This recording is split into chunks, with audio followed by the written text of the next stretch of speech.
제가 설교할 기회가 있을 때마다 그리스도인으로 어떻게 살아갈 것인가, 그리스도인의 윤리에 대한 이야기들을 많이 했습니다.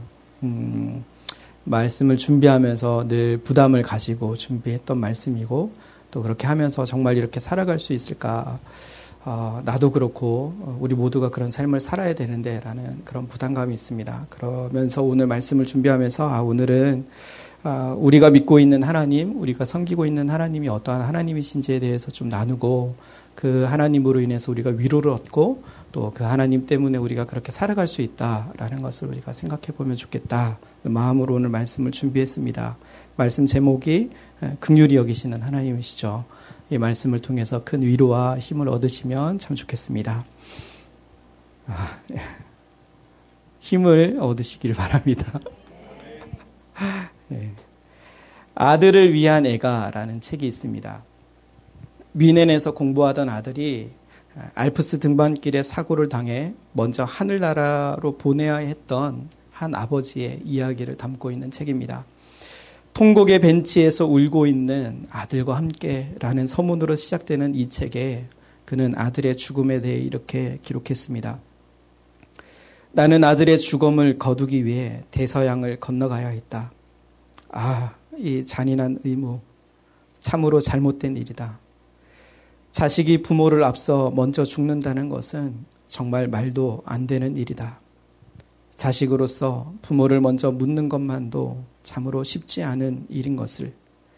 사실 부모를 먼저 보내는 것이야 예상하고 사는 일이 아닌가.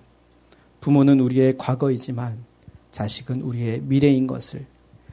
우리는 자식이 포함되지 않은 미래를 꿈꾸지 않는다. 어떻게 내 손으로 내 아들을 그리고 내 마음을 땅에 묻을 수 있단 말인가. 그가 나를 묻어야 할 사람인데. 이 저자는 그날 통곡의 벤치에 앉아 있었다라고 이렇게 이야기합니다. 아름답게 피어야 할 꽃이 갑자기 몰아친 폭풍우에게 갈기갈기 찢겨졌기 때문이죠. 하버드 대학에서 철학 박사학위를 받고 오랫동안 철학과 신학을 가르치고 있던 이 저자 교수였지만 사랑하는 아들을 보내야만 했던 그 죽음을 설명해주는 어떤 철학적 지식이나 신학적 명제들도 그에게 위로가 되지 않았다라고 이렇게 말합니다. 사실 한 발짝만 우리가 나서면 세상은 이렇듯 온통 이러저러한 아픔과 슬픔으로 채워져 있습니다. 그 안에 사는 사람들은 저마다 상처를 안고 살아가고 있죠. 그래서 눈물 없는 사람이 없고 누구나 눈물샘 하나씩 안고 사는 것인지도 모르겠습니다. 때론 슬픔이 너무 커서 어떠한 위로의 말도 전혀 위로가 되지 않을 때가 있죠. 특히나 사랑하는 가족을 잃은 사람들의 마음은 천갈래 만갈래 찢어져 있고 사랑하는 사람이 돌아오기까지 어떤 말로도 위로가 안 될 수밖에 없습니다. 그래서 바울은 로마서에서 우는 자들과 함께 울라라고 이렇게 말한 것 같습니다. 슬픔의 자리, 아픔의 자리는 같이 울어주는 것이 가장 큰 힘이 되기 때문입니다. 혹시 우리 중에도 이 통곡의 자리에 머물러 있는 사람이 있다면 모든 위로의 하나님께서 그 슬픔의 자리에서 함께 눈물 흘리고 계시다는 사실로 인해 위로받으시기를 바랍니다. 자기 백성에 대해 자비로우시고 인자하신 하나님, 그리고 긍휼히 여기시는 그 하나님께서 깨진 이 세상을 살며 죄와 상실과 여러 가지 문제로 고통당하는 자들을 위로해 주실 것이기 때문입니다. 오늘 말씀을 통해 하나님의 이 풍성한 위로하심을 경험하는 저와 여러분이 될 수 있기를 바랍니다. 먼저 생각해 보고 싶은 것은 첫 번째로 하나님은 우리를 아버지가 자녀를 사랑하는 것처럼 사랑하신다 말씀합니다. 13절을 우리가 다시 한번 읽어보면 좋겠습니다. 13절입니다. 시작. 아버지가 자식을 긍휼히 여김같이 여호와께서는 자기를 경외하는 자를 긍휼히 여기시나니. 다윗은 우리를 향하신 하나님의 사랑을 부모와 자식의 사랑에 비유하여 찬양하고 있습니다. 사실 이 본문은 이렇게 찬양할 만한 어떠한 이스라엘 백성들의 선함이나 어떠한 공로도 없는데 이렇게 찬양하고 있다는 사실을 우리가 이전에 1절부터 시작되는 말씀을 통해서 알 수 있습니다. 다윗이 말하고 있는 이 8절부터의 내용은 사실 출애굽한 이스라엘 백성들, 그러나 범죄한 이스라엘 백성들을 배경에 두고 있습니다. 그들은 시내산에 도착했지만 하나님의 은혜로 고통받던 애굽에서의 삶을 청산하고 무사히 시내산에 도착했지만 그들은 철저하게 하나님을 배신하지 않습니까? 모세가 올라가서 십계명을 받는 그 40일 동안 아론과 그의 백성들은 금송아지를 만들고 죄를 저지릅니다. 이 금송아지가 우리를 인도하여 낸 하나님이라고 그들은 철저히 하나님을 배신하는 것이죠. 그러함에도 불구하고 하나님은 그 백성들을 버리지 않으셨고 그들의 죄과를 묻지 않으시고 그들을 자녀처럼 사랑하신다 말씀하고 계시는 것이죠. 다윗이 이 하나님을 찬양하고 있는 겁니다. 하나님이 우리를 자녀처럼 여기시고 그렇기 때문에 우리를 사랑한다 말씀하시는 것이죠. 이 얼마나 이율배반적인 이야기입니까? 사실 이 세상에는 우리가 사랑이라고 부를 만한 관계들이 많이 있습니다. 친구 간의 우정 어린 사랑도 있고 연인 간의 사랑도 있고 스승과 제자 간의 사랑도 있고 또 부부 간의 사랑도 있습니다. 그런데 이러한 사랑이 분명 의미 있는 사랑이긴 하지만 부모의 자식을 향한 사랑과는 질적인 차이가 있지 않습니까? 조금 전에 언급한 이 친구 간의 혹은 연인 간의 사랑은 상황이 바뀌고 감정이 바뀌면 언제라도 끊어질 수 있는 사랑이죠. 하나님이 우리를 정말 그렇게 사랑하시는 것이라면 이스라엘 백성들이 하나님께 범죄하고 배신하였을 그때에 하나님의 사랑은 끊어지는 것이 마땅하지 않았겠습니까? 그러나 하나님은 그들을 버리시지 않았다 말씀합니다. 그들을 사랑으로 오히려 보듬으셨다고 말씀하고 계시죠. 왜냐하면 하나님은 이스라엘 백성들의 아버지가 되시기 때문인 것이죠. 그냥 저 멀리 계신 하나님이 아니라 지금도 친밀하게 친근하게 사랑하고 계시는 아버지가 되시기 때문에 그렇다는 것이죠. 그 하나님을 다윗이 찬양하고 있는 겁니다. 때로는 조건적이며 철저히 이해타산적인 면을 가진 그런 사랑으로 변질될 수 있는 사람들, 인간들의 사랑이 아니라 부모로서의 사랑을 끊임없이 베풀어주고 계시는 그 하나님을 다윗이 찬양하고 있다는 겁니다. 부모의 자녀 사랑은 무조건적인 사랑이며 변치 않는 사랑이지 않습니까? 서로 마음이 맞지 않는다고 인위적으로 단절시킬 수 없는 사랑이 바로 부모의 사랑이지 않습니까? 하나님이 이스라엘 백성들을 사랑하시고 하나님이 택한 하나님의 자녀들을 사랑하시는 사랑은 바로 이 부모의 사랑이라는 겁니다. 논리적으로 설명할 수도 이해시킬 수도 없지만 그 어떤 사랑보다도 끈끈하고 끊임없이 지속되는 사랑, 그것이 바로 부모의 사랑이며 하나님의 사랑이라는 겁니다. 만약 누군가가 저에게 왜 이내와 요엘이와 희우를 사랑하냐고 묻는다면 제 세 자녀입니다. 그들을 왜 사랑하냐고 묻는다면 말썽도 많이 부리고 많이 혼나지만 왜 사랑하냐고 묻는다면 저는 딱히 대답해 줄 말이 없습니다. 그리고 대답할 이유도 없죠. 오히려 이것을 묻는 사람이 더 이상한 취급을 받는 것이 당연하지 않겠습니까? 그냥 자녀이기 때문에 내 딸이고 내 아들이기 때문에 사랑하는 겁니다. 그것으로 충분히 설명되는 것이죠. 그것이 바로 부모의 사랑입니다. 말을 잘 듣는다고 사랑하는 것이 아니죠. 내 말에 잘 순종하기 때문에 사랑하는 것이 아닙니다. 그냥 내 아들, 딸이기 때문에 사랑하는 것이죠. 그것이 하나님이 우리를 사랑하는 사랑이라는 겁니다. 오늘 본문이 말씀하고 있는 이 하나님의 사랑, 무조건적인 이 사랑, 우리를 긍휼히 여기시며 사랑한다 말씀하시는 이 하나님의 말씀, 이 사랑으로 인해서 우리가 슬픔의 자리에 있고 통곡의 자리에 있다면 이 말씀이 위로가 되고 힘이 될 수 있기를 바랍니다. 그래서 그 자리를 벗어나게 되기를 축복합니다. 이해할 수 없는 상황에서도 영원히 변치 않은 하나님의 사랑을 신뢰해 희망을 얻으라고 말씀하시는 하나님의 음성이 저와 여러분 모두에게 큰 위로가 될 수 있기를 바랍니다.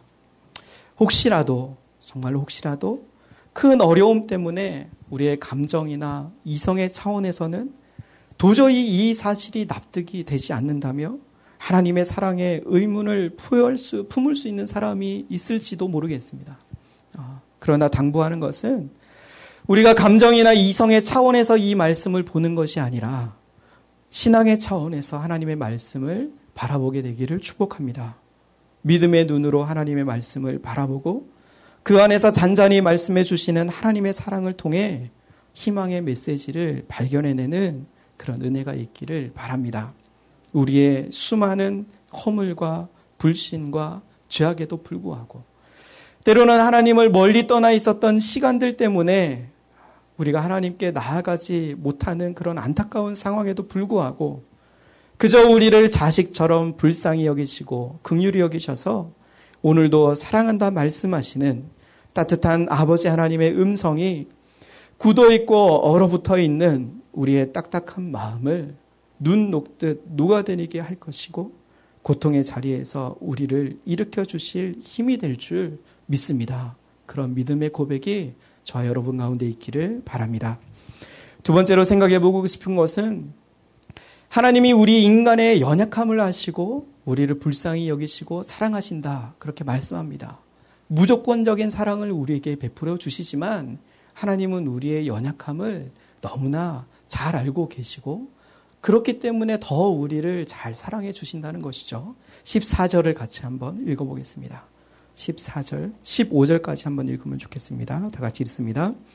이는 그가 우리의 체질을 아시며 우리가 단지 먼지뿐임을 기억하심이로다.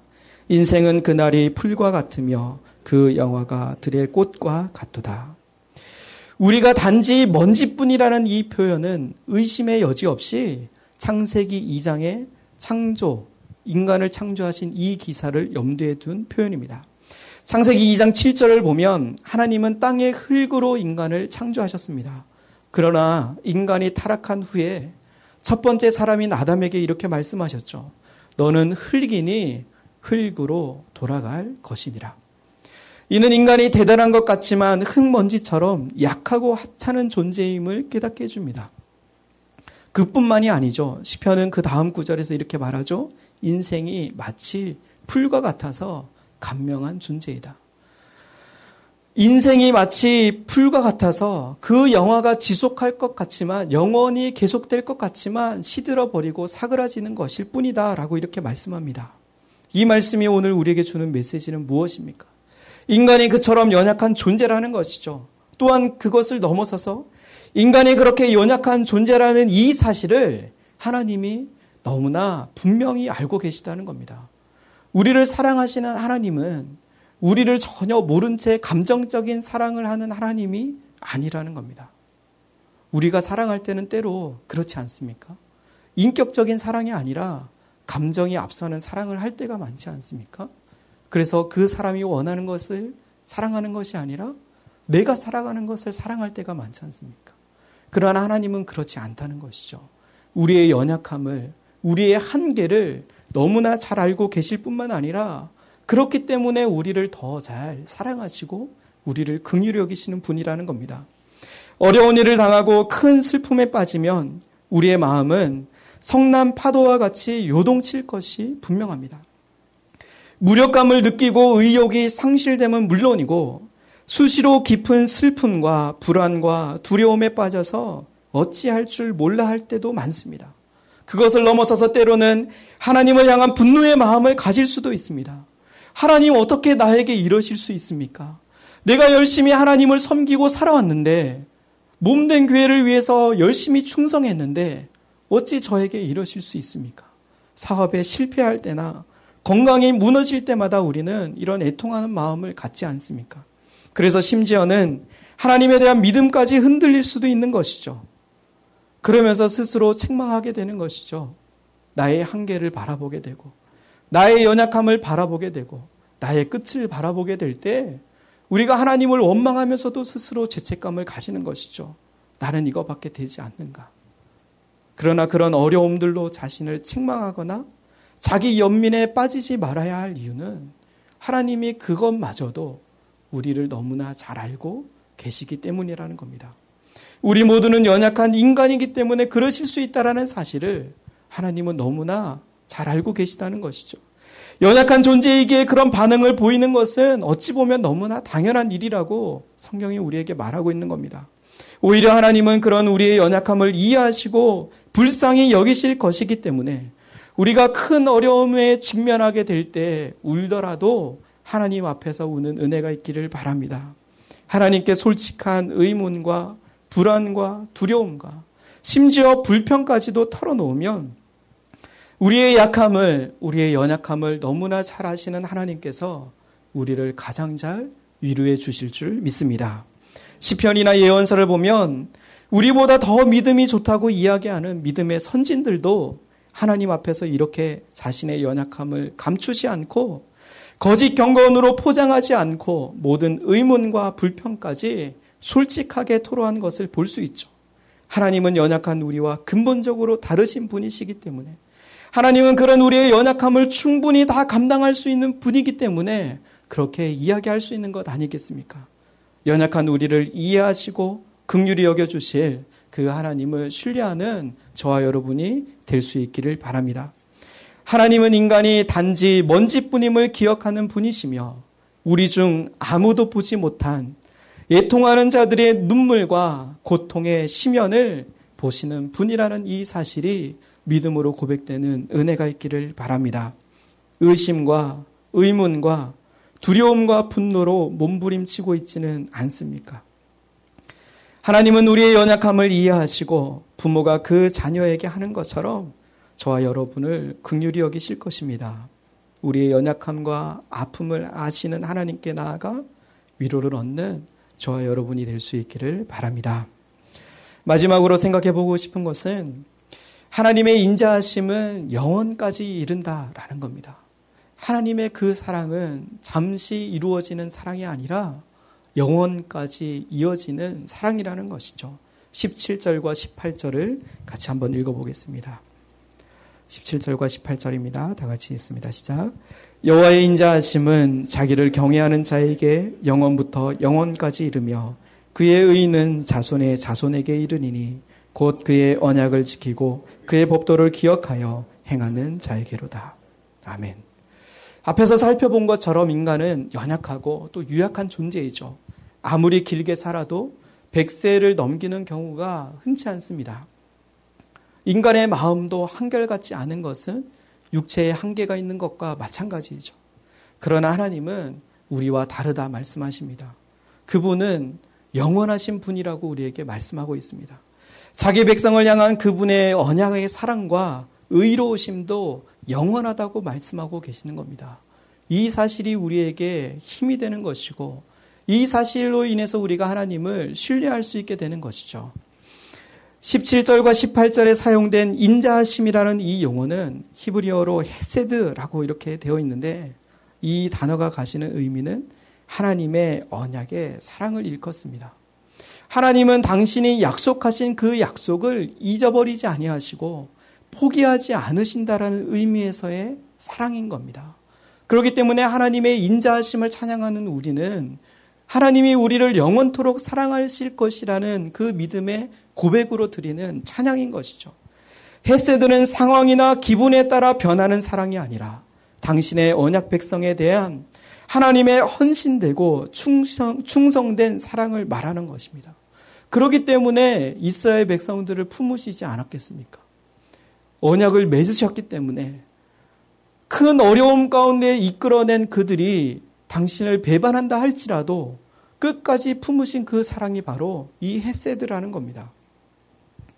비록 인간은 모든 면에서 연약하고 깨지기 쉽지만 때로는 우리가 하나님을 배신할 수도 있고 하나님을 원망할 수도 있고 하나님을 떠날 수도 있지만 하나님은 그렇지 않으시다는 겁니다.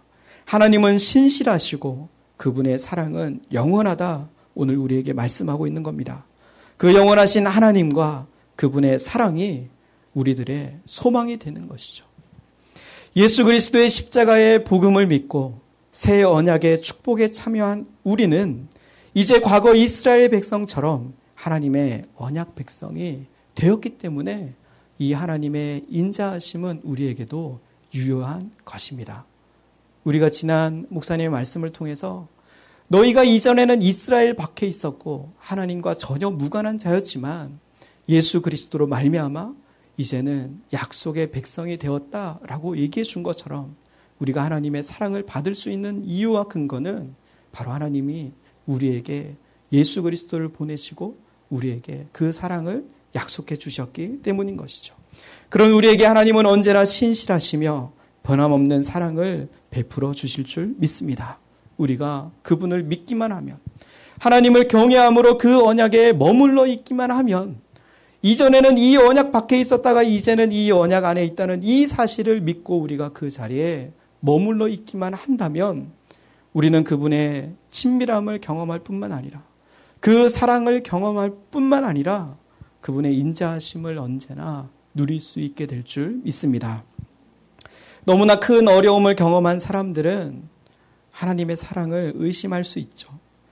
하나님이 더 이상 자기를 사랑하지 않으시는 것은 아닐는지 의아해할 수 있습니다. 그러나 그렇지 않다 말씀하시는 이 말씀, 하나님의 인자하심은 영원부터 영원까지 이른다 말씀하시는 이 말씀을 붙들 수 있는 은혜가 있기를 바랍니다. 내 감정과 내 상태에 상관없이 그분은 언제나 신실하시며 영원히 사랑하시는 분이라는 사실을 믿음으로 고백하면 좋겠습니다. 누군가는 지금 하나님의 사랑을 못 느낀다고 이야기할 수도 있습니다. 내 마음속에 하나님을 향한 아무런 사랑의 감정이 없다고 느낄 수도 있습니다. 하지만 그러함에도 불구하고, 정말 그러함에도 불구하고 이 말씀을 의지하여 하나님의 사랑은 변함이 없다는 사실을 받아들이는 은혜가 있기를 바랍니다. 그럴수록 더욱더 하나님의 사랑을 의심하지 않기를 바랍니다. 그러면 하나님은 우리를 한순간도 떠나지 않으시는 분이시기 때문에 어려운 순간마다 우리를 업고 가실 것입니다. 변함없는 언약의 사랑과 신실함으로 힘든 시기마다 우리와 함께해 주실 것입니다. 당장은 우리가 못 느낄 수도 있지만 언젠가 우리가 살아간 지난 삶들을 돌이켜볼 때 우리는 모래 위에 새겨진 단 하나의 발자국을 보게 될 것입니다. 그것은 저와 여러분을 업고 가신 우리 주님의 발자국일 것이죠. 신실하고 영원한 주님의 그 사랑을 묵상하며 우리 몸과 마음에 위로가 가득하기를 축복합니다. 말씀을 마무리하겠습니다. 서두에 말씀드린 아들을 위한 애가의 저자인 윌터 스트로프 박사는 그의 책에서 이렇게 말합니다. 내 아들 에릭은 뉴헤이븐에 눈 내리는 날 저녁에 태어나 카이저 게비르거 눈 쌓인 봉우리에서 25 젊은 나이로 죽었다. 조심스럽게 눈 쌓인 봉우리로부터 내려 우리는 따뜻한 대지 위에 그를 뉘었다. 나는 죽은 아들의 뺨을 만져보았다. 온몸을 굳게 만드는 그 뺨의 차가움이 전해져 왔다. 죽음은 차가웠고 조용했다. 에릭은 갔다. 다른 아이들과 같이 내 아들 에릭도 명석한 아이였고 참으로 열심 있는 아이였다. 그는 목표를 이루기 위해 그의 시간을 조금도 낭비하지 않는 아이였다. 에릭은 25년간 하나님이 우리에게 주신 선물이었다. 그런 아이가 이제 더 이상 있지 않다는 것이 우리를 고통스럽게 한다. 단 한 번 발을 잘못 디딘 것 때문에 이제 더 이상 이 땅에 있지 않은 존재가 되고 말았다. 그는 이제 더 이상 우리와 함께 있지 않다. 이제 모든 삶을 그 없이 살아야만 한다. 오직 우리가 눈을 감게 될 때에야 그의 죽음이 가져다주는 고통으로부터 벗어날 수 있을 것이다. 따뜻한 6월 어느 날 내 아들을 묻었을 때 거기 묻힌 것은 아들이 아니라 나 자신이었다. 무거운 관뚜껑에 갇힌 것도 나였다. 아들이 가버린 이후 이제 세상은 완전히 달라졌다. 나에게 이제 세상은 더 이상 아름답게 보이지 않는다. 자식을 잃어버린 아버지의 이 진한 슬픔은 천국에 가면 다시 만나게 될 것이라는 말도 위로가 되지 않았고, 에릭은 지금 하나님 품에 안겨 있다는 친구의 위로의 말도 그의 현실을 바꿔 놓지 못했습니다. 그 슬픔을 이길 수 있었던 것은 이 세상의 위로가 아니었던 겁니다. 그는 위로가 되었던 것은 오직 한 가지였다라고 이렇게 고백했습니다. 인간을 구원하시기 위해 아들을 십자가에 내모신 아버지 하나님의 마음, 상처투성이인 성자 예수님을 바라보시는 하나님의 마음, 죽어가는 아들을 바라보시며 한없이 울고 계시는 하늘 아버지의 눈물, 고통의 자리, 그 모퉁이에서 함께 앉아 함께 울고 계시는 그분이 그를 일으켜 세웠던 겁니다. 우리를 위해 독생자를 십자가에 매다시며 울고 계시는 하나님, 그리고 우리를 위해 주님을 죽음으로부터 부활하게 하신 하나님이 그의 유일한 위로였던 것입니다. 오늘 우리가 걸어가고 있는 인생길에는 수많은 아픔들이 있고 우리를 울게 하는 일들이 너무나 많이 있습니다. 죽이려고 달려드는 죽음의 세력들에 둘러싸여 살아가는 것이 우리의 삶의 자리인 것이죠. 그래서 많은 이들이 그 고통의 자리에서 울고 있는 겁니다. 이 세상의 역사는 고통의 역사요, 눈물의 역사요, 상처의 역사라는 말이 어느 정도 맞는 것 같습니다.